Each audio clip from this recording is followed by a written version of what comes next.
In the third year of the apocalypse, the notorious Dragon Slayer squad offered to exchange supplies for one of the women in our team. After some hesitation, Grayson said, "Let's discuss it later." I overheard a team member asking Grayson, "Which one would you choose, Elara or Serenity?" I held my breath. After a moment, I heard Grayson say, "Elara knows martial arts and can protect herself. She might even escape on her own, but Serenity is gentle and defenseless. I can't bear to put her at risk," and I was Elara. Later, when Grayson tried to exchange Serenity to get me back, the notorious leader of the dragon-slaying squad held me tightly in his arms and burst into laughter. "Do you think I'd fancy just any woman?" 3 years into the apocalypse, food was scarce, our squad hadn't eaten for days, and we were already starving. Once again returning empty-handed from a trip, we were stopped by a truck on our way back. Several men got out of the vehicle and surrounded us. The fat leader took off his sunglasses, his gaze falling on me and Serenity, his eyes suddenly lighting up. "Well, I didn't expect this. Your group may be small, but it actually has 2 young and pretty girls." The man's gaze was too unrestrained, making Serenity tremble in fear. Grayson shielded her behind him and spoke coldly, "Do you have business with us?" In the apocalypse, women are often targeted. And these visitors likely have ill intentions. "Here's the deal. I've taken a liking to a woman in your group and plan to take her back for our boss. Don't worry, we only want one, and we're willing to trade supplies for her. Of course, you can also refuse. Then I'll just kill all of you. The choice is yours." The man's words made my lips twitch. Something about it felt off. Wasn't he here to take the women? Why kill everyone? Shouldn't he at least spare the 2 women? The other 2 men in the squad turned their eyes to Grayson in unison. After all, those women had nothing to do with them. Grayson glanced at the guns in their hands, his eyes darkening. "We'd like to think it over and give you an answer tonight." I knew he was trying to buy time. In this situation, refusal meant death. But the other side wasn't stupid. Why would they agree? Little did we know, the other party said, "I advise you not to run away, because our Dragon Slayer squad will send people to monitor you." The fat man finished speaking with a smug smile, leaving me and the others utterly shocked. With the apocalypse's arrival, various factions emerged. Originally, our city was composed of 3 major forces. They fought fiercely to seize each other's supplies. Yet just a month ago, these 3 factions were successively wiped out by an obscure gang of fewer than 10 people. This gang was the Dragon Slayer squad. Some survivors, upon hearing the news, sought to join them for protection but were all rejected. After several failed attempts to find food, Grayson and I also considered joining them, yet we never imagined that one day we would become their target. Either everyone dies, or hand over one person. The atmosphere grew tense with anger. Back at the hotel, the sound of trucks at the entrance completely dashed our hopes of escaping. Just as I was about to discuss with Grayson what to do next, I accidentally overheard his conversation with someone else. "Between Elara and Serenity, which one will you choose?" I held my breath. Moments later, I heard Grayson say, "Elara knows martial arts and can protect herself. She might even escape on her own, but Serenity is gentle and defenseless. I can't bear to let her take such a risk." I thought Grayson would struggle to choose between me and Serenity, but it turns out he already had his answer. Seems I overthought it. At this moment, my heart feels as if it's being torn apart. "Grayson, if you like Serenity, why didn't you make it clear to Elara?" Grayson frowned. "What do you mean? I only see Serenity as a friend." "What are you thinking?" Bodhi sneered. "Don't forget I'm a man too. How could I not see what you're thinking? I just suddenly feel it's unfair for Elara. You're already with Elara, yet still entangled with Serenity, and you take advantage of Elara's love for you to do whatever you want." Grayson, as a friend I want to remind you, sooner or later you'll regret this. Grayson lowered his head in silence, then stood up and left after a long pause. I also quickly returned to my room. As soon as I entered, Grayson came over and shared his thoughts with me. In the end, he looked guilty. "Elara, after you go, try your best to stall them and buy time. If you find an opportunity, escape and come back. If not, it's okay. I'll find a way to rescue you." I gazed out the window in silence, then calmly replied after a moment, "All right." Grayson looked surprised, as if he hadn't expected this reaction from me. He frowned, sounding somewhat annoyed. "Elara, if you're blaming me, just say it directly. If I did, would you let her go?" Grayson felt completely silent, unnaturally turning his head away. "Elara, Serenity doesn't know martial arts. In this situation, there's no room for negotiation if she goes. But you're different, you have experience. The experience Grayson referred to was when I was once caught by a group of thugs who nearly gang raped me, and I barely escaped with my life, covered in wounds. At that time, Grayson held me tightly, swearing repeatedly that he would never let anyone hurt me again. It hasn't been long, yet he personally sent me to be bullied. Last time, I barely escaped because those people were just thugs, but this group has guns. How am I supposed to escape? Fly out of there.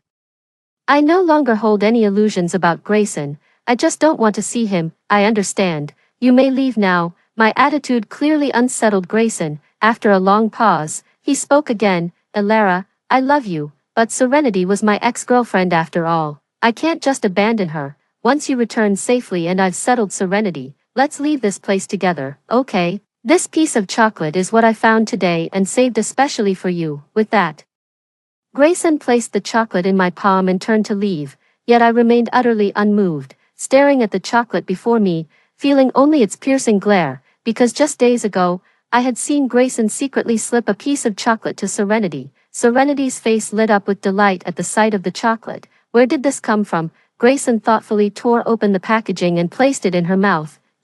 Never mind, eat it quickly. Don't let Elara see. Serenity hesitated. Isn't this a bit too much? Maybe I should leave half for Elara. Grayson rubbed the top of her head affectionately and said with relief, she's as strong as an ox. Missing a few meals won't kill her, but you're so thin. What if you faint from low blood sugar? Even in the apocalypse, you still care so much about others. I really don't know how you've managed to survive like this. Serenity smiled shyly and stopped refusing. Hiding in the corner and witnessing this scene, I felt a surge of sourness in my heart, because that piece of chocolate was something I couldn't bear to eat even when I was dizzy with hunger. I had specifically saved it for Grayson, who would have thought he'd give it to someone else. Had I known, I might as well have eaten it myself. Grayson must have known that food would arrive tomorrow, which is why he was willing to bring out the chocolate. Otherwise, this piece would have been saved for Serenity. I unwrapped the chocolate and put it in my mouth. Though it was sweet, it tasted inexplicably bitter at that moment. Grayson, Serenity, and I were once classmates in high school. My parents and Grayson's parents are friends, and we grew up together since childhood. In kindergarten, our parents often teased us, saying I was Grayson's future wife and telling him to keep an eye on me so I wouldn't be taken away. Little Grayson would nervously hold my hand with a serious expression. Elara is mine. No one is allowed to take her. The innocent words of the child made everyone burst into laughter. As I grew up, Grayson repeatedly prevented me from interacting with boys my age at the martial arts school. When he secretly threw away the love letters the boys wrote to me, I naively thought he was jealous, until my 18th birthday, when I eagerly put on the white dress he liked. Ready to confess my feelings to him, with an indifferent expression, he took Serenity's hand beside him and said, Sorry Elara, Serenity and I are together now. At that moment, I felt as if struck by lightning, staring in disbelief at Serenity shyly nestling in Grayson's arms, because just yesterday, this same person, as my best friend, had suggested that confessing to Grayson on my birthday would be more meaningful. Little did I know, she had already been secretly with Grayson and was playing me for a fool. Back then, young and hot-headed, I was furious at being made a laughingstock and rushed forward, shoving Serenity to the ground. Bitch, did you do this on purpose to humiliate me? Serenity accidentally scraped her arm, and tears fell like pearls. I'm sorry, Elara, Grayson and I are truly in love. Please forgive me. I was driven mad with the desire to tear off this woman's hypocritical mask, but in Grayson's eyes, I was just a lovesick lunatic making unreasonable trouble. Enough, Elara. Shuya didn't tell you because she was afraid of hurting you, yet you mistake kindness for malice. It's me who doesn't like you. What does that have to do with her? Now, either you apologize to Serenity, or we're done for good. Grayson shielded Serenity tightly behind him, glaring at me fiercely. I stood frozen in place, stunned by Grayson's impulsive declaration of cutting ties for the sake of another girl. Grayson, I'm fine. Elara is already heartbroken enough. It's my fault for hurting her. You did nothing wrong. She's the one being unreasonable. What does this have to do with you? The surroundings were utterly silent, as if I were trapped in an ice cellar. At that moment, I seemed to see clearly my place in his heart. Then let's just cut ties. Grayson was visibly stunned, as if he hadn't expected me to choose this. coming back to his senses. He gritted his teeth and said, "Fine, Elara, don't regret it." I forced back the moisture in my eyes, turned around, and smiled faintly. "Grayson, I wish you both happiness." From that moment on, I let go of all my infatuation with Grayson. Later, we each went to college, and I never attended any family gatherings between our parents, but I heard from my dad that Grayson had a falling out with his girlfriend and broke up. I didn't ask for details because it wasn't any of my business. Not long after, the apocalypse arrived. It happened during summer break. And I narrowly escaped disaster by sleeping in at home. When I found my parents, they had already turned into zombies. My family runs a martial arts school, and I grew up there, naturally picking up quite a few fighting skills along the way. After the collapse of order in the apocalypse, I, a young woman, managed to survive alone against all odds, narrowly escaping death several times. While out searching for food, I was targeted by a nearby gang, but fortunately, Grayson and his two companions came to my rescue. The other two were his college classmates who had come to his house for vacation and got stranded. The four of us formed a team, supporting each other through the apocalypse. Everything from the past had long since vanished like smoke. In the apocalypse, there was no room for romance, only a life of constant displacement. But amidst repeated zombie horde sieges and life-threatening dangers, the hearts of two grown adults gradually drew closer.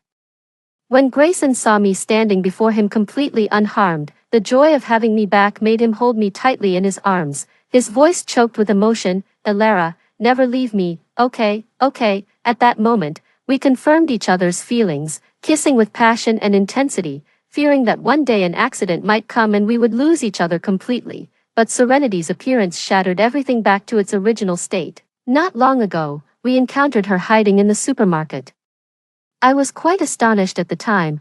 3 years into the apocalypse, Serenity, a timid, frail woman who couldn't even harm a chicken, had somehow managed to survive. I had witnessed enough betrayal among family and the deceitful struggles of humanity, even to the point of people exchanging children to eat. Out of caution, I asked Serenity a few more questions, which drew Grayson's displeasure. "Elara, can you stop being so paranoid and interrogating her like a criminal? You know Serenity better than I do." Ever since Serenity appeared, Grayson's wholehearted protection of her has left me feeling quite uncomfortable. That was when I finally understood what novels mean by the devastating power of a first love. When the dragon-slaying team learned that the person being exchanged was me, the leader, a fat man, was very satisfied. "Not bad, this one is pretty and has a good figure. Our boss will definitely like her. I thought you'd give us that bean sprout instead." At these words, Bodhi and Galen couldn't help but burst into laughter. Serenity, hiding behind Grayson, looked extremely displeased. Meeting Grayson's murderous gaze, the two immediately composed themselves. "Come on, beautiful, to prevent you from running away, let's tie your hands." I glanced at him and said calmly, "No need, even if you told me to run, I wouldn't. I'm not stupid. There are zombies everywhere. And no food or water, where could I possibly go alone? Might as well go with them and figure out a plan later." The fat man chuckled. "You're quite perceptive. Don't worry, our boss is handsome and in great shape. If you follow him, you'll never have to worry about food or drink. Guaranteed a life of comfort." These words made Grayson's face darken even further, as if he were about to devour someone. At that moment, Serenity suddenly stepped forward timidly and said, "Grayson, maybe I should go instead." Bodhi and the other couldn't help but roll their eyes. "Fine, then you go." This woman is still putting on an act even now. Serenity's face stiffened, her gaze drifting toward Grayson beside her. Just as Grayson was about to speak up for her, I said coldly, "Don't push your luck after getting what you want. Not everyone will be fooled by your tricks. You'd better watch yourself." After saying that, I couldn't be bothered to look at their faces and turned to get into the car. "From now on, we shall never meet again." Half an hour later, the car pulled into a building, which served as the residence of the Dragon Slayer squad. The fat man led me to a room, and a young woman walked in. "Fat man, who is she?" The fat man was startled and quickly said, "Keep your voice down, don't let them hear. This is a woman I got for the boss. Planning to surprise him tonight." The woman frowned. "The boss might get angry if you take matters into your own hands like this." The fat man laughed it off and called the woman aside to talk. When he returned, he handed me a bottle of water and some bread. I thanked him and ate without hesitation. Full and satisfied, drowsiness crept in. When I opened my eyes again, the room was pitch black. and my body felt inexplicably feverish. The sound of the door opening came from the entrance. I cursed inwardly. This was bad, the food must have been drugged. The door swung open, and the sound of a man's footsteps approached. I gripped the dagger at my chest, on high alert. The room suddenly lit up, and I instinctively shielded my eyes. A man's deep, cold voice rang out. Who are you? How did you get in here? As the words fell, a group of people suddenly walked in singing, Happy Birthday. The chubby guy leading them was unusually excited. How about it, boss? Are you satisfied? This is a gift we brothers specially exchanged with our rations for you. Hearing this, the man kicked the fat guy in the butt and angrily scolded, Get the hell out of here. Are you looking for death? Kid, hurry up and take her away from me. The crowd scattered and fled, while the fat guy looked aggrieved. Hey, don't be mad, boss. We just wanted to give you a surprise. If you don't like it, I'll take it back. Okay. As he spoke, the fat guy hoisted me onto his shoulder. The sudden movement left me dizzy, and I couldn't help but let out a muffled groan. Locking eyes with the man, he suddenly froze. Wait a moment, the fat man was puzzled. What's wrong, boss? Put it back. The fat guy's face instantly lit up with joy. I knew it. How could you possibly remain indifferent to such a beautiful girl, boss? The man uttered a single word. Scram. The fat guy immediately took off running. After all the commotion, I finally got a clear look at the man's appearance.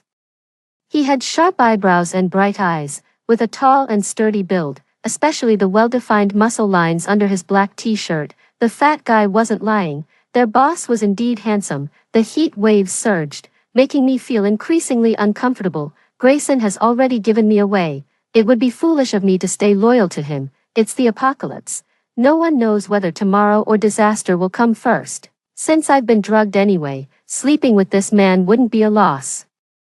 With that thought, I couldn't hold back any longer. I boldly stood up and moved toward the man, my hands climbing onto his shoulders as I began to grope aimlessly. The feel is amazing, indeed, it's even harder than it looks. The man's breathing gradually quickened, his voice turning hoarse moments later. Elara, you're the one who threw yourself into my arms. I froze. How did he know my name? Oh right, that fat guy must have told him. I smiled with a dazed look in my eyes, my fingers trailing slowly down the man's back before suddenly giving his buttocks a sharp slap. Displeased, the drug's already been slipped in, why play the good guy now? The man stiffened. You were drugged. I didn't hear a word he said clearly, and randomly planted a kiss near the man's lips. This kiss ignited the man's passion like a spark, his large hand instantly cradling the back of my head as he began to conquer and plunder. When I woke up again, I was wearing a woman's nightgown.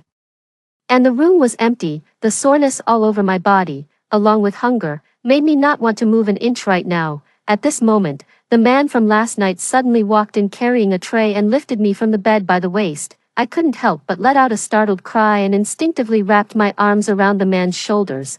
What are you doing? The man replied, holding you while eating. I feel uneasy. Put me down. I'll eat by myself. His eyebrows lifted slightly. Are you sure you still have the strength? My face flushed red as I glared at him. Seeing that struggling was futile, I could only resign myself to enjoying the handsome man's attentive feeding. Even in the apocalypse, I never thought I'd get to experience this kind of treatment one day. After eating and drinking my fill, it suddenly occurred to me that I still didn't know this person's name. The man picked up a tissue from the side and wiped my mouth for me. Caden, I was puzzled.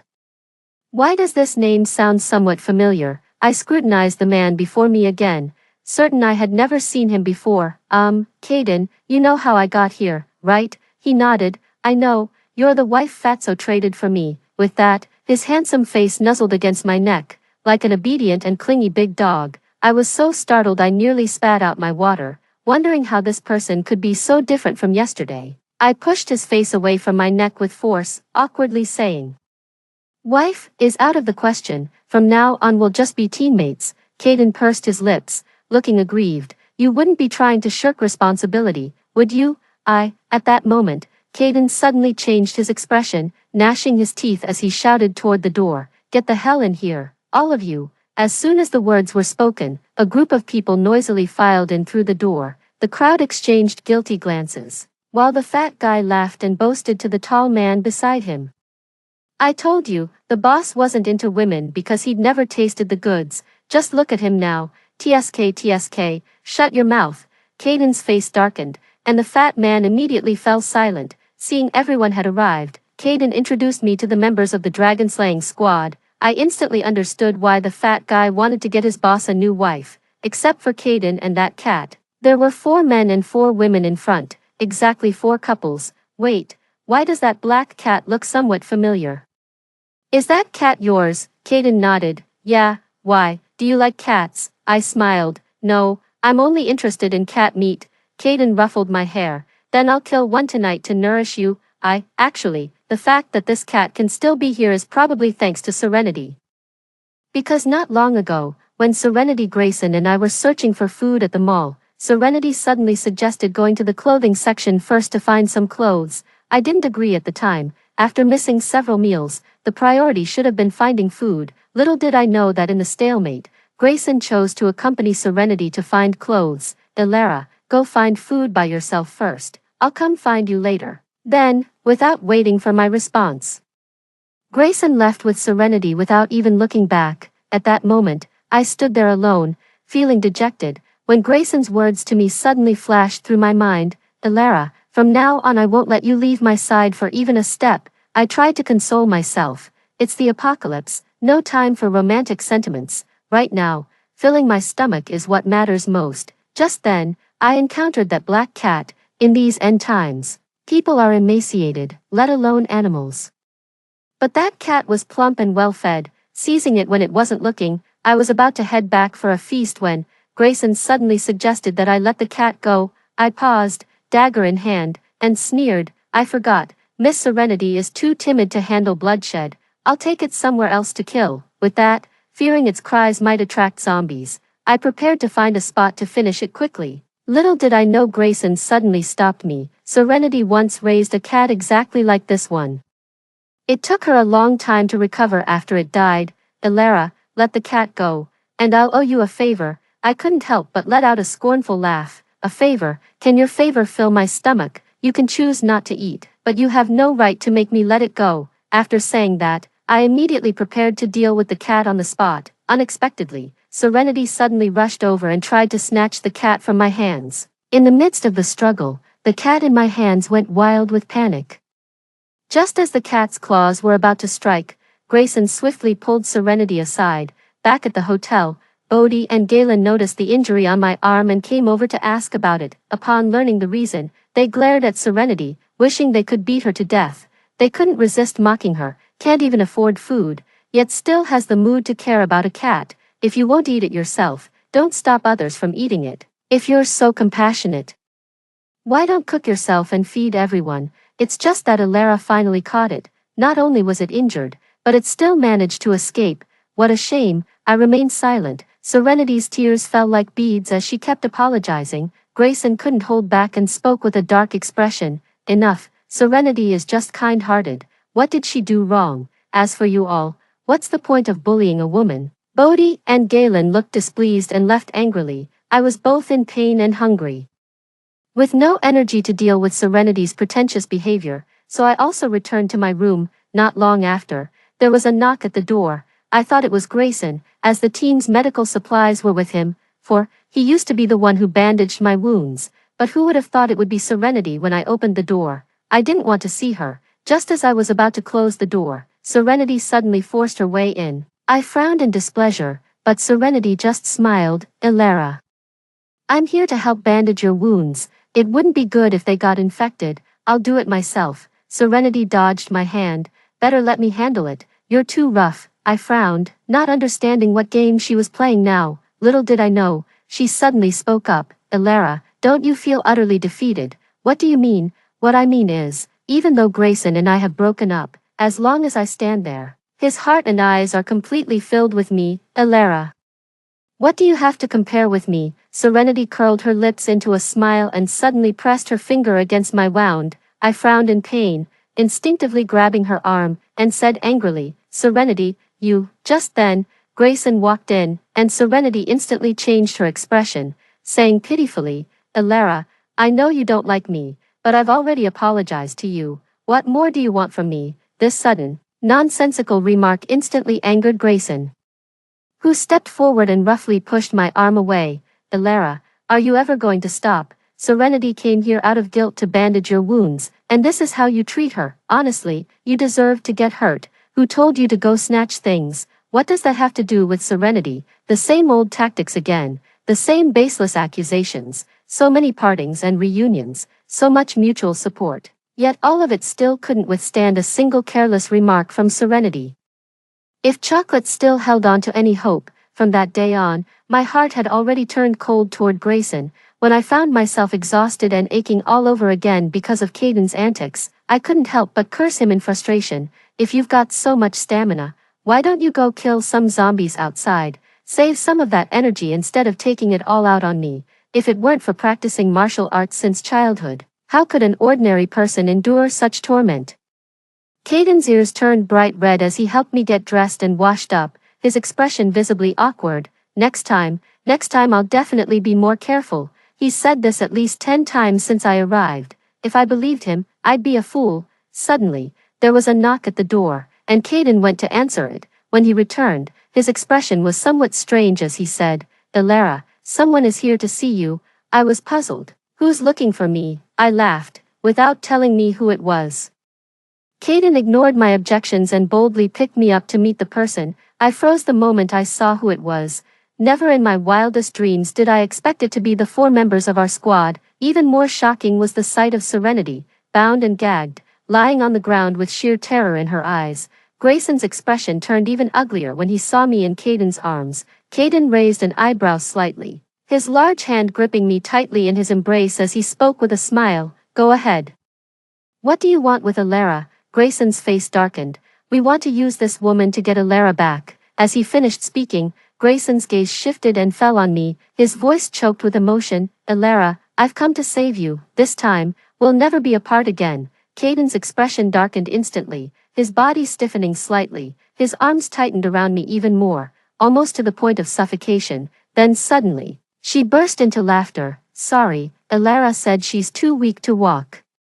"As for that woman, do you really think I'd be interested in just any woman?" Grayson said unhappily, gritting his teeth.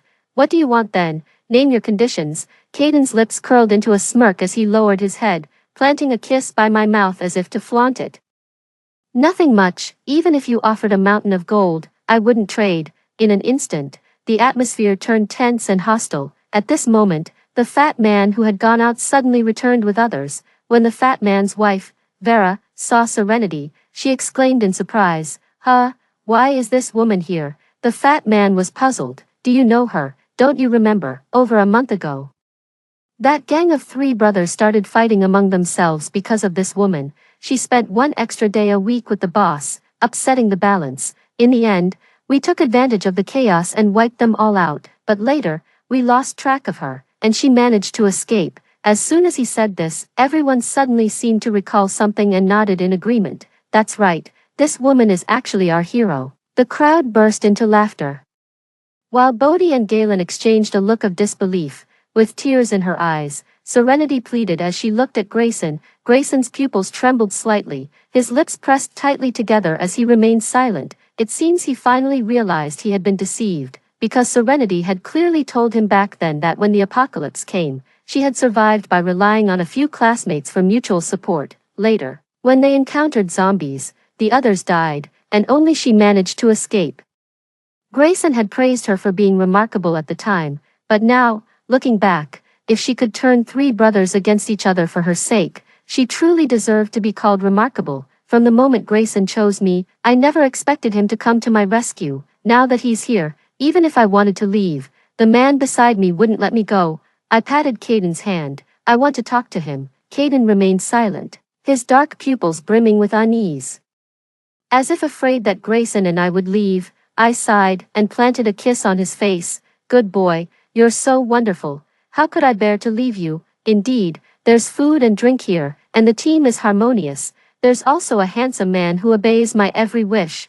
Why on earth would I be foolish enough to leave with Grayson? Go back and let him torment me again. Even if he breaks up with Serenity, I won't turn back this time." That kiss instantly dispelled the unease in Caden's eyes, replacing it with a gleam of excitement. He shot Grayson a challenging look before finally setting me down. I stepped forward, pointing at Serenity on the ground with confusion. What happened to her? I didn't believe Grayson would be willing to trade Serenity for me. Something must have happened between them. Grayson remained silent, his gaze fixed intently on me. Bodhi gnashed his teeth and said, "This woman is too ruthless. She somehow got a packet of rat poison and put it in our food, just to monopolize the supplies and escape by car. If Galen hadn't accidentally seen it, we would probably be dead by now." I looked at Serenity in shock. Grayson treated her so well, yet she actually wanted to poison him. Did she have no feelings for Grayson at all? No matter what, this woman has indeed reaped what she sowed. I looked at the three people before me. "Thank you for coming to rescue me, but I'm doing fine and don't plan to go back with you." My words made Grayson beside me completely lose his composure. His eyes reddened, and his lips trembled as he slowly began to speak. "Alara, you once promised you wouldn't leave me." I lowered my eyes, refusing to look at him. "Grayson, you also made many promises to me, but you kept breaking them again and again because of Serenity's appearance. From the moment you scolded me for Serenity's sake, right or wrong, my heart had already been shattered beyond repair. Do you remember after our reunion in the apocalypse, I told you that the confession in high school was planned with Serenity's help, yet you still chose to believe her? Let it be, Grayson, I loved you twice, and you hurt me twice. This time, it's truly over." Serenity was locked up, and I discussed with Caden whether Grayson and the other two could stay with the Dragon Slayer team. Caden looked displeased, and I hurried to explain to him, not because of him, but because Bodhi Galen are genuinely good people. In the apocalypse, backstabbing is the most feared thing. All your brothers have gone through life and death together, supporting each other. These two have also helped me many times. They're worth befriending. Caden's lips curled into a smile before he finally laughed. "You decide." After discussing with Bodhi Galen, they were overjoyed. Being part of such a strong team increases the chances of survival. Bodhi said he'd talk to Grayson about it. I don't really care, so I let him handle it. I thought the proud Grayson might not stay, but surprisingly, he agreed. Then, by chance, I overheard his conversation with Caden. "Grayson, you went through so much trouble to drive away all of Alara's suitors back then. I thought you really loved her, but it turns out you're just like this." Grayson glared fiercely at Caden in front of him. "Caden, did you recognize Alara from the start? So all of this was your deliberate scheme to drive a wedge between me and Alara?" Caden gave Grayson a disdainful once-over and let out a cold laugh. "Trash like you who never admits their mistakes even unto death, always blaming others, truly doesn't deserve Alara's love." Having said that, Caden turned his head and happened to meet my gaze. The figure in my memories slowly overlapped with him at this moment. Only then did I realize, this Caden was the little Caden from my memories.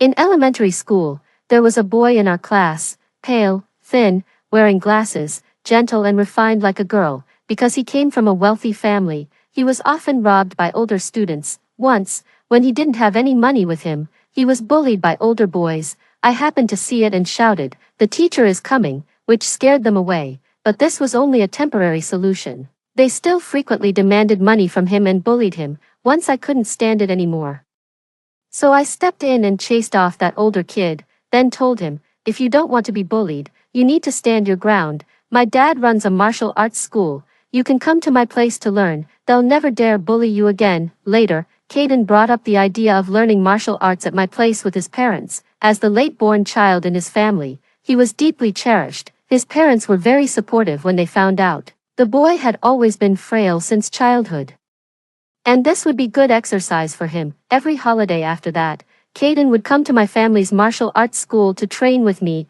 This made Grayson very unhappy, thinking I was meddling in others' affairs. Time flew by, and in our third year of junior high, Caden's family moved away. Before leaving, we arranged to meet, but that day I was delayed because Grayson called me away. By the time I arrived, Caden had already left. I never saw him again after that. At night, I was completely exhausted by Caden and could only let him have his way.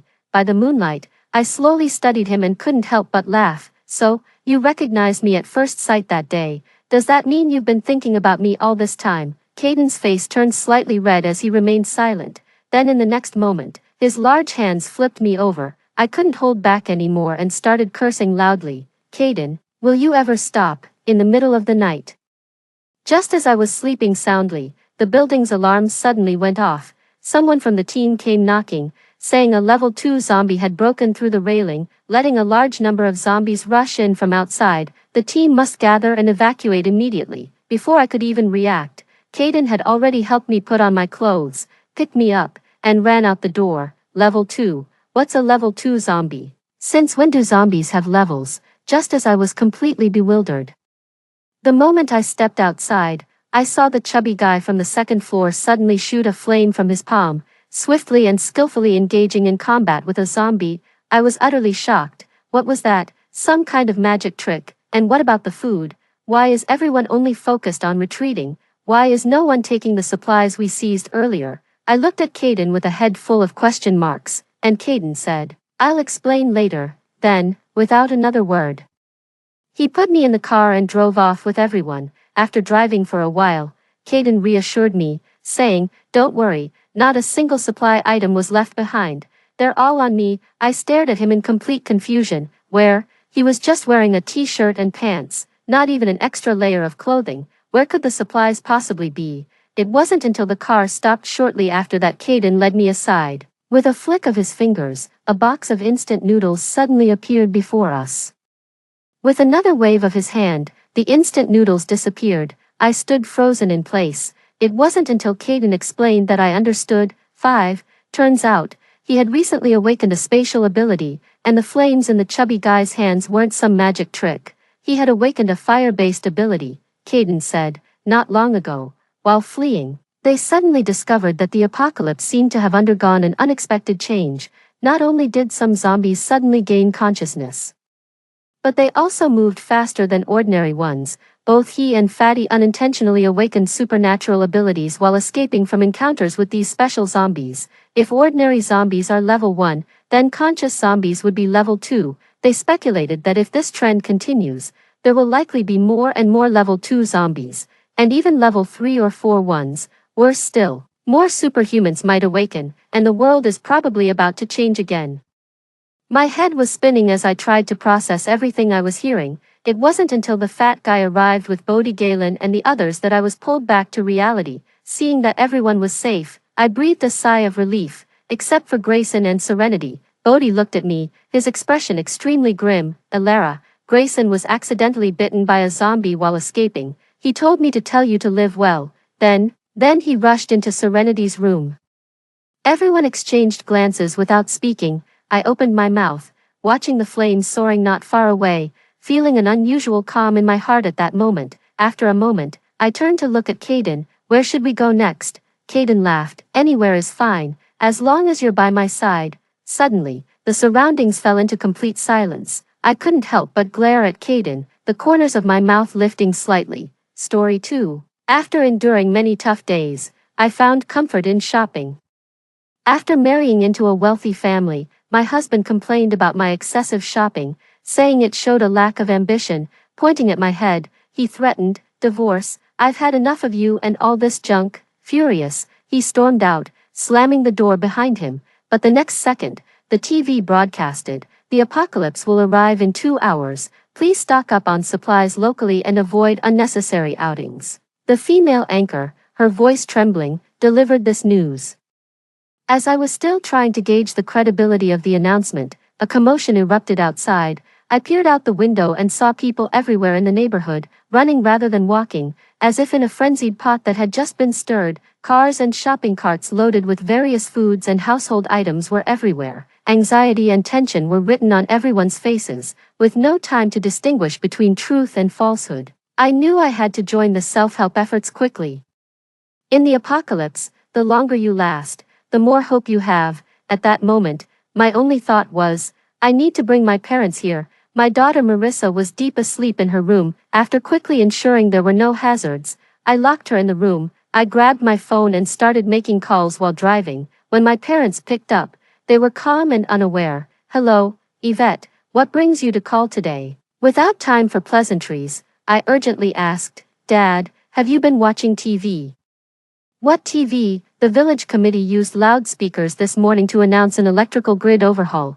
the whole village is out of power. What's going on, daughter? Realizing the villagers probably didn't know about the apocalypse, I decided not to tell them directly as they might not believe me, and my talkative mom could end up alerting the whole village, complicating our departure. I made up my mind, composed myself, and pretended nothing was wrong. Dad, don't go out to deliver water this afternoon. Fill all the water jugs at home.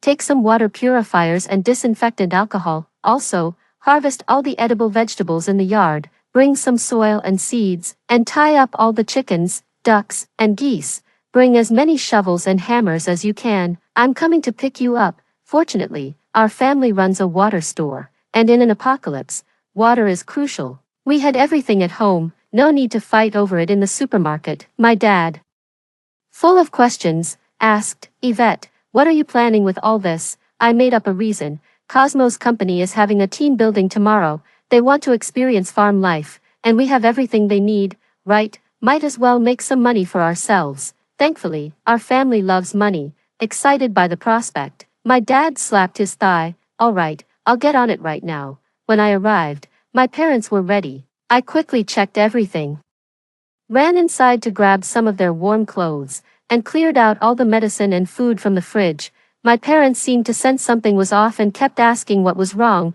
Busy loading the car, I replied without looking up, I'll explain on the way. Luckily, being the most decisive person in the family, whatever I decided to do, my parents would always support. My mom and I took a small car filled with smaller items, while my dad followed in a truck loaded with water. Passing by the village entrance, I saw the corner store uncle dealing with 2 idle freezers outside, while my mom chatted with him. Old man, finally willing to close this little store and go to the city to look after his grandson. It suddenly hit me, without freezers, how would we store all this food?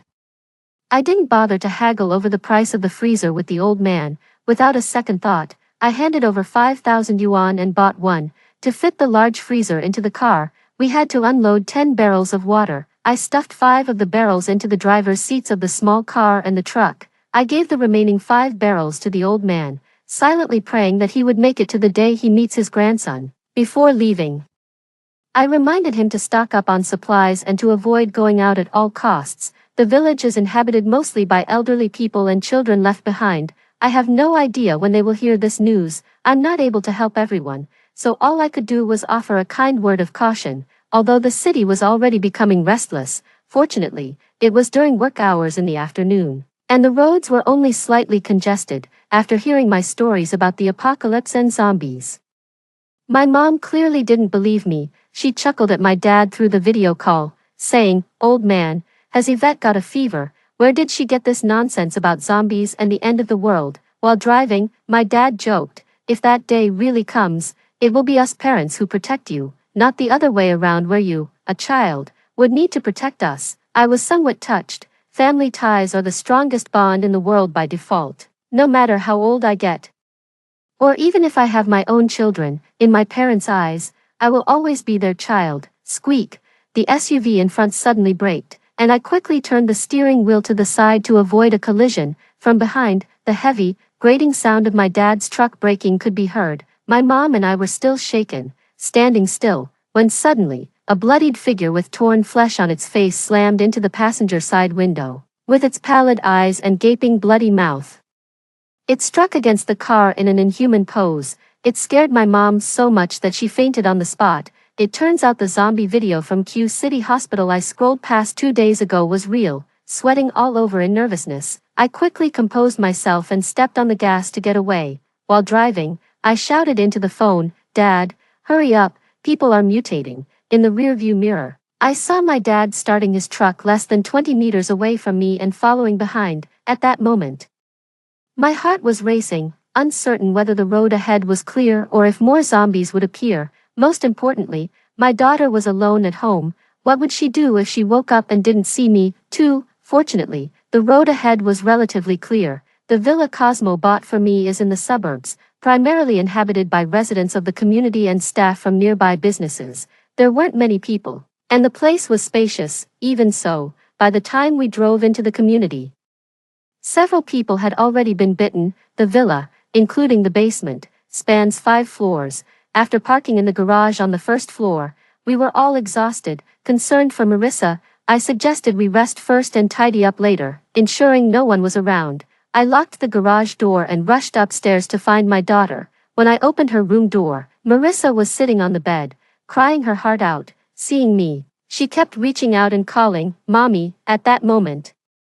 My heart felt as if it were being torn apart, a continuous dull pain, making it hard to breathe. I kept comforting my daughter, telling her, from today on, Marissa will have to hide from monsters in this room with Mommy, Grandpa, and Grandma. Can Marissa do that? My 4-year-old daughter, sobbing, asked, "Mommy, is it the monsters like in cartoons?" I shook my head, hesitated, and said, "It's monsters that used to be people. Don't be scared, Marissa, Mommy will protect you." I didn't plan to continue fabricating a fairy tale world for my daughter. In this apocalypse, survival is the only goal. Only by facing reality early can she always be ready to protect herself. I drifted off into a fitful sleep for a couple of hours. In my dream, Cosmo, covered in blood, moved with a wave of zombies, slowly approaching me until the fresh blood and the pungent stench of corpses filled my nostrils. I finally came to my senses. I don't know how Cosmo is doing.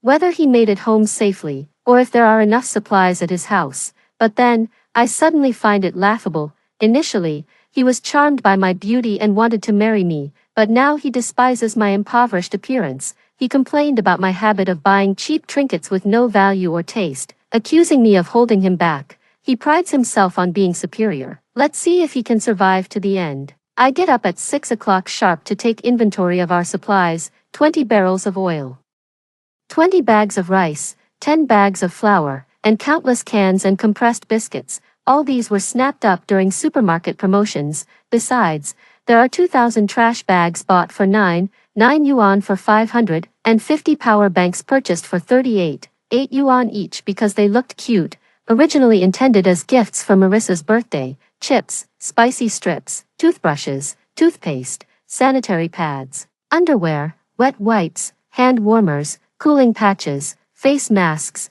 apples, bananas, oranges, mosquito repellent, twists, dried fruits, bread, instant noodles, batteries, and so on, all priced at 9 yuan. It didn't seem like much at first glance, but it added up to over 100,000. I tend to follow trends and pinch pennies, buying whatever is cheap or popular. During the nuclear pollution scare, everyone was stockpiling salt. Despite Cosmo's objections, I managed to hoard only 5 boxes. When the pandemic first hit, I stockpiled 100 boxes of masks before they became scarce. Of course, I also bought a bunch of useless stuff, like solar panels, biodegradable agents, and generators, bought out of curiosity, wanting to study how they worked. Who would have thought that these would become treasures in a post-apocalyptic world? I'm frugal, but I don't skimp on myself. After all, I was spending Cosmo's money. If a man's heart and body aren't yours, you might as well spend his money. Just to be fair to yourself, my parents were also busy. My dad dug up leftover building materials from when our house was last renovated. He reinforced the garage and security doors with cement and bricks. He also set up a makeshift bathroom on the roof. My mom found an empty room to separate and house chickens, ducks, and geese, and filled many foam boxes with soil to plant vegetables and fruits. At this moment, I truly feel somewhat fortunate. Cosmo works in construction, so the villa was renovated with the toughest and highest quality materials from inside out, top to bottom. Because he often criticized me for buying junk, I secretly had someone build a basement that only I know about. We stored perishable food in the basement and non-perishable food on the 3rd floor where we live. The 1st floor serves as a garage, essentially unrenovated, the 2nd floor for raising poultry. And by the way, out of curiosity, I also bought 20 chickens and kept them in the basement. The 4th floor is dedicated to toilets and growing fruits and vegetables, taking advantage of the availability of water, electricity, and gas. We thoroughly enjoyed a good bath. My mom cooked sweet and sour ribs, 4 joy meatballs, and braised pork. Our family of 4 feasted heartily, and even Marissa had a big bowl of rice. We charged all the power banks and all the electrical appliances that could operate without plugging in, and filled every container we could with water, fearing we might wake up the next day without water or electricity, thinking it was the first night, and everyone was tired from organizing and fearful. Plus the house was sturdy enough. We didn't arrange for anyone to keep watch, recalling the zombie movies I've seen. Zombies seem sensitive to noise, so we kept our voices low at home, at midnight. There were roars downstairs, like a wild beast gnawing on something, the sound of bones being crunched. Unable to sleep due to fear, the four of us huddled under blankets on the sofa, watching The Walking Dead to learn survival tactics. At that moment, my Instagram suddenly flooded with numerous messages. The residents group was unusually lively. The property management staff tried to calm everyone down in the group chat, advising against going outside and to wait for government rescue. However, someone in the group was lamenting, "My mother went out to buy groceries today and got infected. We don't have much food left at home. I don't know how many days we can last. Does anyone have any extra food supplies? I'm willing to trade with money." No one responded, because everyone knew that, compared to money, food was now most important. Suddenly, a streak of light shone through the gap in the curtains onto the coffee table, and I saw someone across using binoculars. Looking towards our house, I quickly turned off the TV and, with lightning speed, drew the curtains close, leaving only a dim night light on. One must be cautious of others. At times like these, what's frightening isn't the zombies, but the human heart. In this apocalypse, all I want is to keep my family safe. I was nervously sweating, covertly peeking through a corner of the curtain, seeing that the lights in my house were off. The person turned their attention elsewhere, thankfully. I breathed a slight sigh of relief, though I hadn't completely recovered from the scare. 5 minutes later, bang, bang, bang. Suddenly, there was a loud banging on the door downstairs. My parents instantly opened their eyes wide and sat up straight. Our whole family held our breath. The zombies downstairs had started moving towards the noise near our house. No longer caring about fear, I grabbed a baseball bat and the night light and ran downstairs. My dad followed behind me with a hoe. I opened the video doorbell on the first floor, but there was no one in sight. Just as I was about to hang up, a face covered in blood suddenly appeared on the screen. I almost screamed, but thankfully my dad quickly covered my mouth. The banging on the door resumed, this time with the person outside shouting, "Yvette, it's me, Cosmo." Although he was still conscious, I wasn't sure if he had been infected. As the zombies drew closer to our home, whether to open the door or not became a tough decision. Holding the microphone, I whispered sternly, "Don't talk. The zombies outside can follow the sound to find you." Cosmo was so frightened that he immediately quieted down, shrinking against the door, his voice trembling. "What do we do, Yvette? Please open the door and save me." Fortunately, as the noise stopped, the zombies lost direction and started wandering aimlessly. After about 10 minutes, Cosmo, unable to hold it in any longer, pleaded, "Yvette, please let me in, I'm about to wet my pants." Seeing that he hadn't turned after so long, I felt a surge of compassion and signaled to my dad with a glance, and we opened the door together. But right after opening the door, I immediately regretted it. Cosmo rushed straight to the bathroom, followed by a young girl around 18 or 19 years old, clearly still a student. The girl was not tall and had a petite figure. She had been completely hidden behind Cosmo earlier. Without even thinking, I knew what the relationship between this girl and Cosmo was. If I had known he was messing around with a girl that afternoon, I wouldn't have opened the door. Now, although we have enough food supplies at home, with 2 more mouths to feed, it's unclear when this apocalypse will end, making our lives even more strained. After using the bathroom, Cosmo came out pulling up his trousers. "Ah, Yvette, you really saw ahead. All this junk, I mean. These treasures really came in handy. Who else has as many supplies as we do?"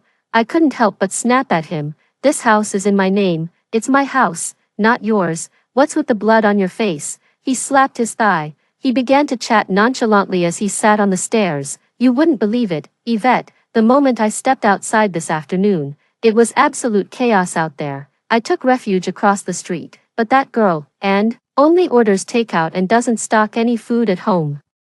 We were too scared to go out shopping, knowing you always like to buy all sorts of junk, useful things.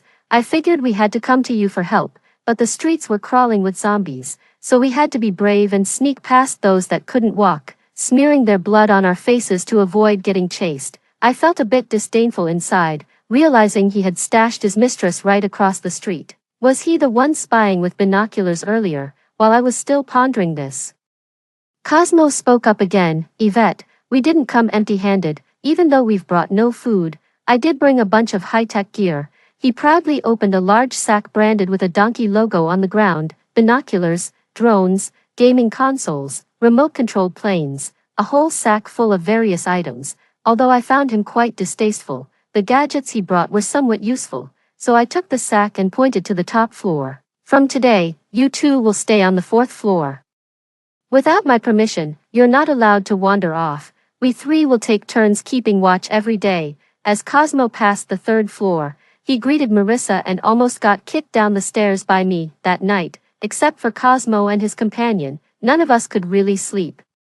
The next morning, my mom suggested we prepare for potential power and water cutoffs by organizing our food supplies. So, we washed and pre-cooked the corn, sweet potatoes, and potatoes we had and then froze them in the fridge.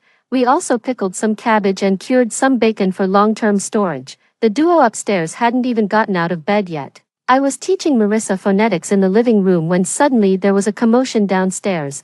I saw 3 young and strong guys, with backpacks on and pushing 4 carts full of supplies, running ahead with about a dozen zombies trailing behind them, clearly unable to catch up. I had seen them yesterday when I went to pick up my parents. They were camping on the lawn next to our complex, and there were about a dozen of them at that time. I wondered how the others were doing. My dad crossed his arms and clicked his tongue twice. Youth is a great advantage. I thought they were very clever. It was only the second day of the zombie outbreak. The numbers were still manageable, and there were still supplies in the supermarket. It was risky, but it was still possible to gather resources. Sure enough, not long after, they headed out again armed with rackets and axes. 20 minutes later, they dragged back 3 more shopping carts. Then, they went out once more and this time returned driving a large truck from the supermarket, backing it into the nearby garage before everything went quiet. Soon after, messages started popping up in the residents group chat. Homeowner 2, did you see those 3 students just now? Where did they find so many supplies? The supermarket was almost empty when I went yesterday. Homeowner 11, they probably raided the storage area behind the supermarket. I saw people rushing in yesterday, but no one came out. Homeowner 27, then we should also form a group and try our luck. We can't just sit at home and wait to die. Our food won't last a week. The conversation continued with various residents volunteering, spontaneously forming several small groups. My dad picked up a hammer, ready to sign up, but I immediately stopped him. Dad, we have so much at home. There's no need for you to go out now. You'd only draw attention. If we really run out of food, others will start targeting us. We have young and elderly here. How could we resist? He sighed. Ah. Now that we have 2 more people, I don't think our supplies will last 6 people for 3 months. It's all because we came. You and Marissa will definitely make do. I patted his shoulder. The most important thing is that we're together as a family. Without you guys, what would be the point of Marissa and I living? I gestured upstairs with a pout and whispered, don't worry about the supplies. I haven't laid out all the food where it can be seen. I've hidden it well already. After hearing this, Dad finally felt relieved. There was noise coming from downstairs again. The small squad had returned. Mom and I leaned out the window to look down. As they returned, each person had 1 or 2 shopping carts. The rattling of the carts was loud, attracting a lot of zombies. I saw 2 elderly people with white hair struggling to keep up with the pace of the group and gradually falling behind. A relentless zombie bit into the old lady's neck. The old man turned to help her, but it was futile. He was quickly overwhelmed by the zombies. A muscular man, who was running ahead quickly, suddenly turned around. I thought he was going to save them, but instead, he grabbed the abandoned shopping cart and ran off. This elderly couple, both retired university professors, usually loved gardening and taking care of small animals. They always nodded and greeted me whenever we met. Now, seeing them devoured by zombies before they could even turn, left me feeling deeply saddened. Mom quietly cursed the muscular man, but Dad was more philosophical. At a time like this, everyone wants to save their own life. If he had tried to save the old man, he wouldn't have escaped the zombies either. For lunch, Mom prepared 4 dishes and a soup: cola chicken wings, garlic ribs, mixed stir-fry, and stir-fried lettuce. The aroma was enticing. There was finally some movement upstairs, stretching and yawning. Someone asked from the top of the stairs, Yvette, can I come down for lunch? Considering he would be the main worker in the afternoon, I hesitated, then nodded. At the dining table, before Marissa could finish a chicken wing, The two of them had swept through the ribs and even emptied the rice cooker. Cosmo's appetite was too big. This couldn't go on. I put down my chopsticks and said sternly, "Cosmo, where do you think you would be if I hadn't taken you in?" He was scooping rice from his bowl. Not even looking at me, need you ask? I'd have turned into a zombie long ago. Shouldn't you be thanking me then? Of course, Yvette, you're like my reborn parents. In that case, either earn your food through labor or pay for it. Without hesitation, Cosmo agreed. Pay for it, Yvette. I have plenty of money, I said cheerfully. Then it's 100,000 per meal per person. For the two of you, it's 200,000. That's not too much, right? Hearing the figure, and almost flipped the table. 200,000, why don't you just rob us? I gestured with my hand, invitingly. If you think it's expensive, feel free to leave. Cosmo quickly held her back. At a time like this, what use is money anyway? 200,000 it is. Besides, I'm giving it willingly. Why are you making a fuss? I knew well that money was the least useful thing now, but I couldn't stand seeing them without making them pay up a bit. After they finished eating and wiped their mouths, they went upstairs. Dad was still worried about how to handle the trash.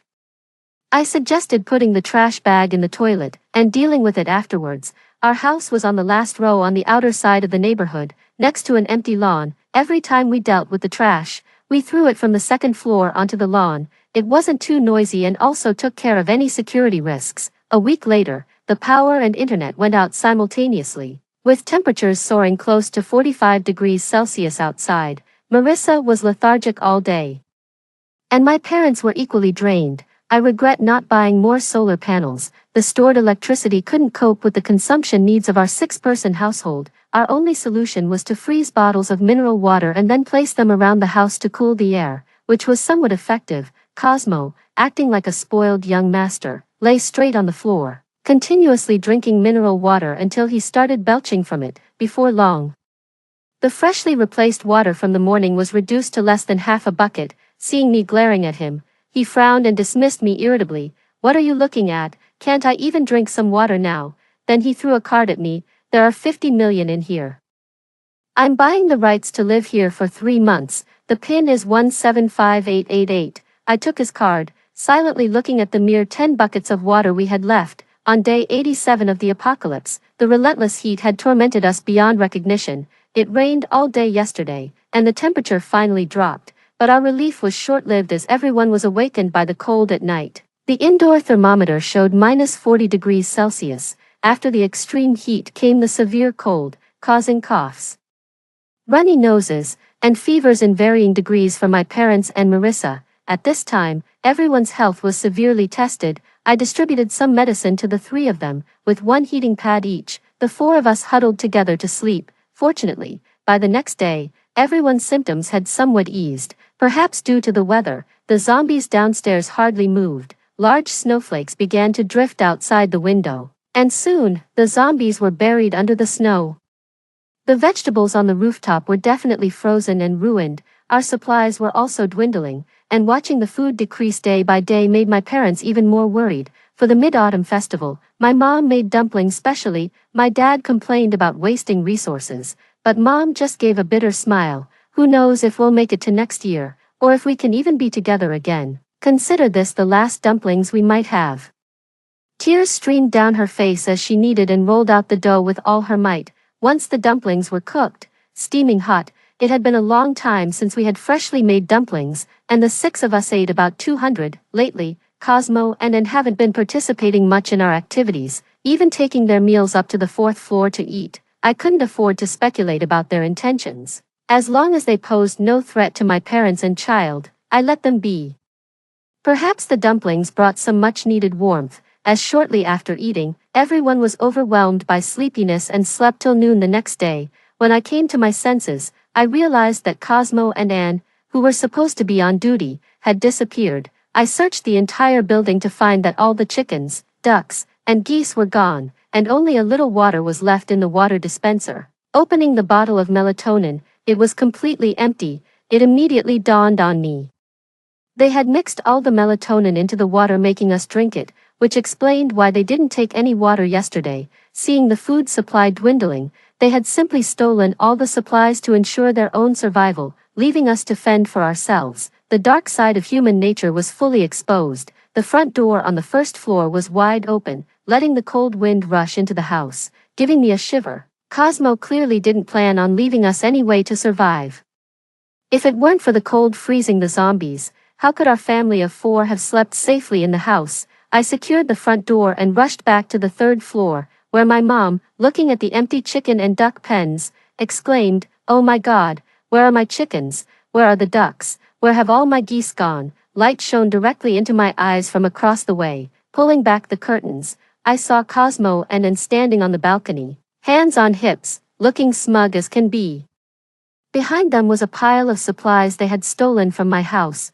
Cosmo flipped me off and made a face at me. "Well then, I've been harboring 2 wolves in my home for 3 months." Back inside, my dad was relatively calm, but my mom sat on the sofa, constantly wiping away tears. I comforted her, staying cool and collected inside. It was still uncertain between our family and those 2, Cosmo and Anne, who would ultimately come out on top.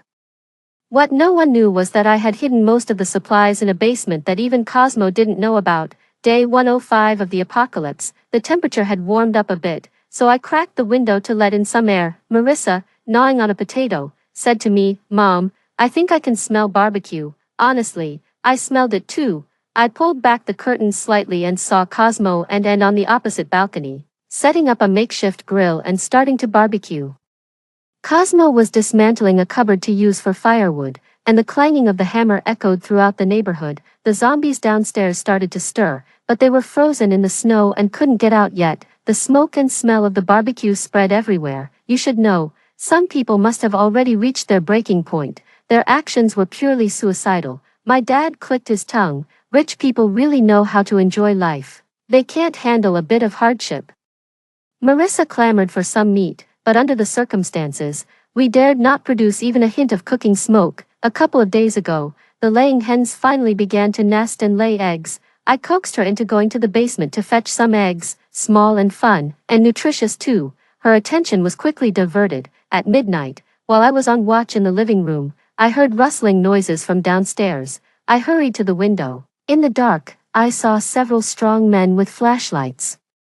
Tiptoeing towards Cosmo's house, they shattered the glass on the first floor and one by one, crouched, they climbed inside. Soon, there were shouts from Cosmo and cries from an inside. After a flurry of crashing noises, Anne was thrown naked from the top floor, hitting the ground without another sound. Shortly after, the group of men walked out the front door on the first floor, each carrying something. By the moonlight, I recognized the face of the leader. It was the muscle man who had stolen supplies from the elderly couple next door. His gaze swept over our house, then suddenly fixed in my direction. My heart tightened. Frightened, I quickly pulled the curtains closed, leaving just a small gap to watch. I saw him whisper something to his companion and then look back at me, smirking coldly. That smirk made me uneasy, wondering if Cosmo had told them something. Since he stole the supplies, we had isolated ourselves, not giving any indication that there were people inside. Cosmo probably thought our house was empty.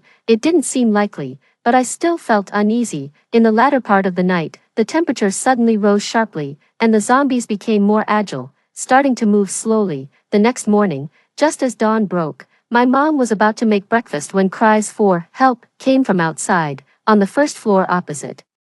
A blood-covered person was crawling on the ground. I recognized him immediately as Cosmo, who seemed to have been severely beaten the previous night, but he didn't know that the snow had melted outside, and the zombies were now freely moving. His cries attracted the nearby zombies, and soon he was overwhelmed by their howls. When the zombie crowd dispersed, only a pool of blood remained. My mom watched, then looked at Anne's motionless, naked body thrown by the roadside, her eyes filled with sorrow. I sighed. The wicked have their own tormentors. I was in a great mood, quickly secured the doors and windows, and threw a packet of hot pot base onto the table. "Mom, let's have hot pot today," my mom exclaimed. "Who eats hot pot early in the morning?" I shrugged it off. "Let's have a good meal. We still have work to do later."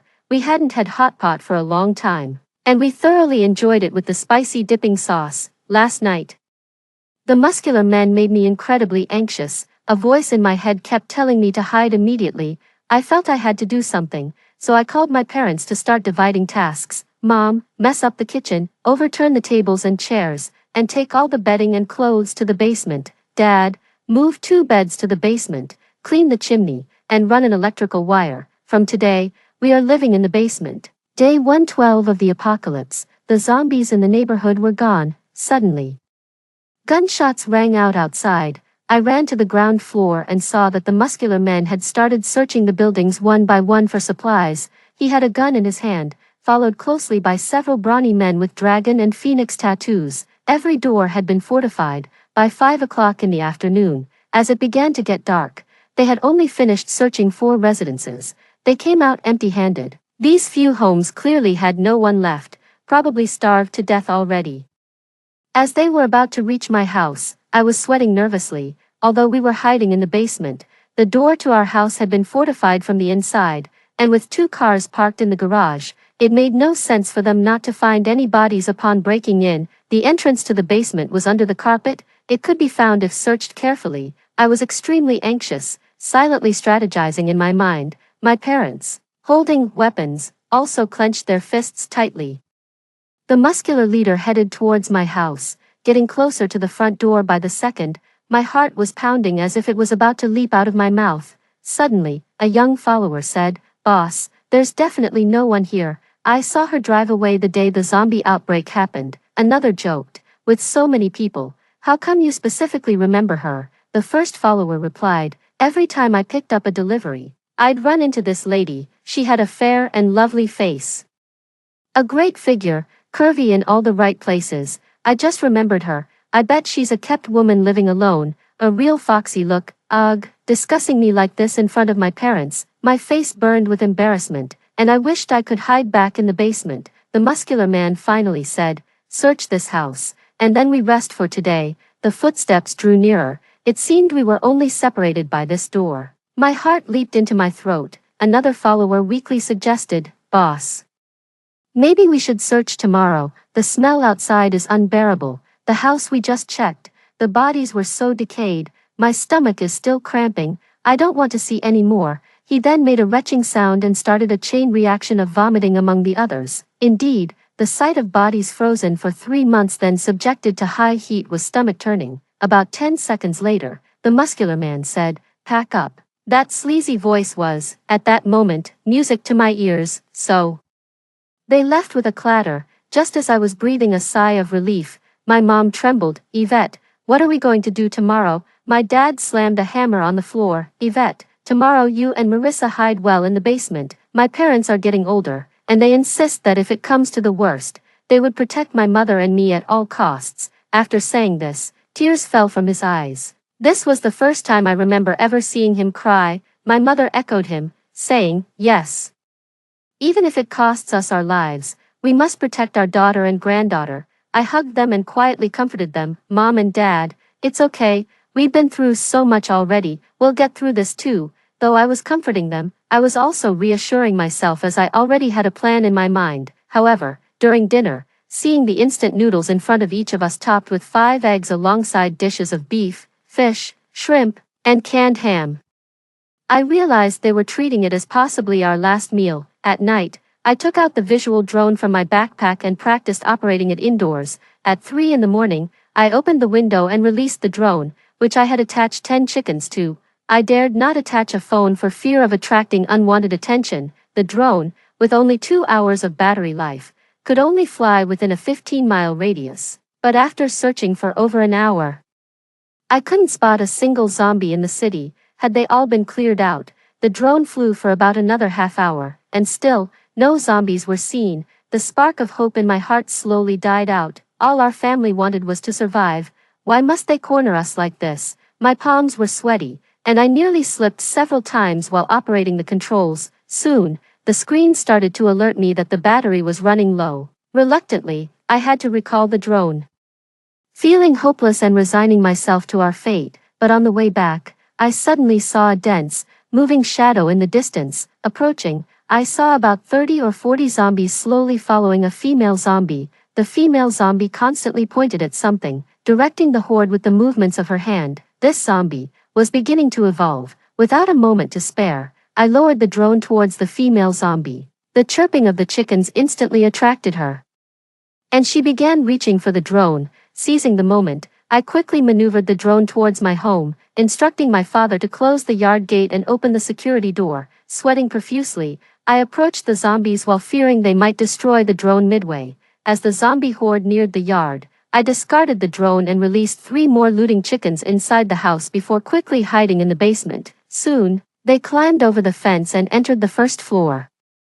The security door automatically closed behind them. Sounds of chickens, zombie roars, screams, and the noise of things being smashed filled the air above. I turned up the volume on Marissa's headphones, and our family of 4 clung tightly together, not daring to breathe loudly. I swear, even thinking about that night now feels like a nightmare, sending shivers down my spine. At 5 in the morning, the noise upstairs finally ceased, with only occasional zombie howls heard.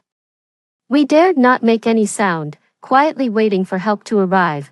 Marissa was getting restless and softly called out, wanting to go upstairs. I covered her mouth to soothe her. Then came the bang, bang, bang of someone smashing at the door. I knew then that Muscle Man and his group had finally arrived.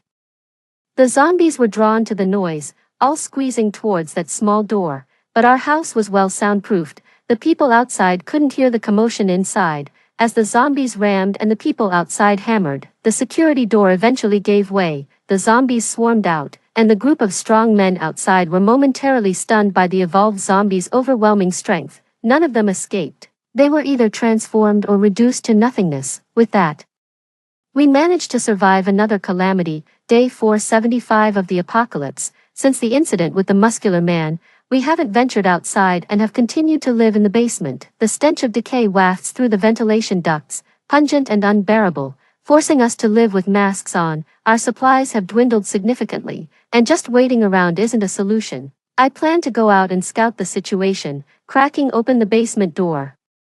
I tossed a block of wood outside and waited about 3 minutes with no response. After a while longer, I cautiously peeked out. Aside from the dried, darkened bloodstains and chaotic signs of struggle on the ground, there was no one around. Walking towards the door with my hand on the wall, the sunlight hitting my face was so intense that it was blinding. After not stepping outside for a year, this harsh light was extremely uncomfortable.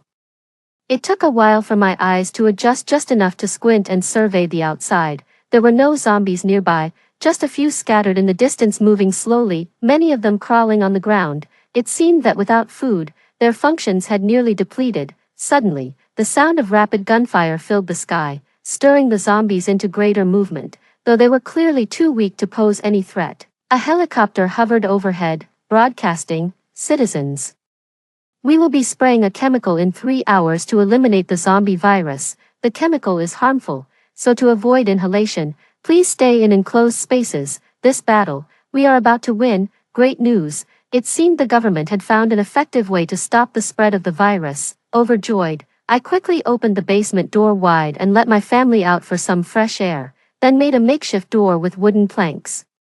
I had my father block the ventilation ducts to prevent any of the chemicals from seeping in. Then, my family stayed in the basement for 3 days, waiting for the chemical residues in the air to completely dissipate. Day 478 of the apocalypse. When we emerged, the neighborhood was bustling. Soldiers in camouflage were continuously unloading instant noodles, bread, and bottled water from trucks. Having stayed in the basement for so long, our nearly translucent, pale faces stood out starkly from those around us. My mother, overwhelmed with relief and joy as she accepted the supplies, kept murmuring, "Thank you, nation, thank you, government." Marissa, held in my father's arms, even gave a soldier a clumsy but heartfelt salute. Everyone's face was lit up with smiles of having survived the ordeal. 2 months later, the government repaired our house for free. I held the death certificate and cancelled my divorce application with Cosmo.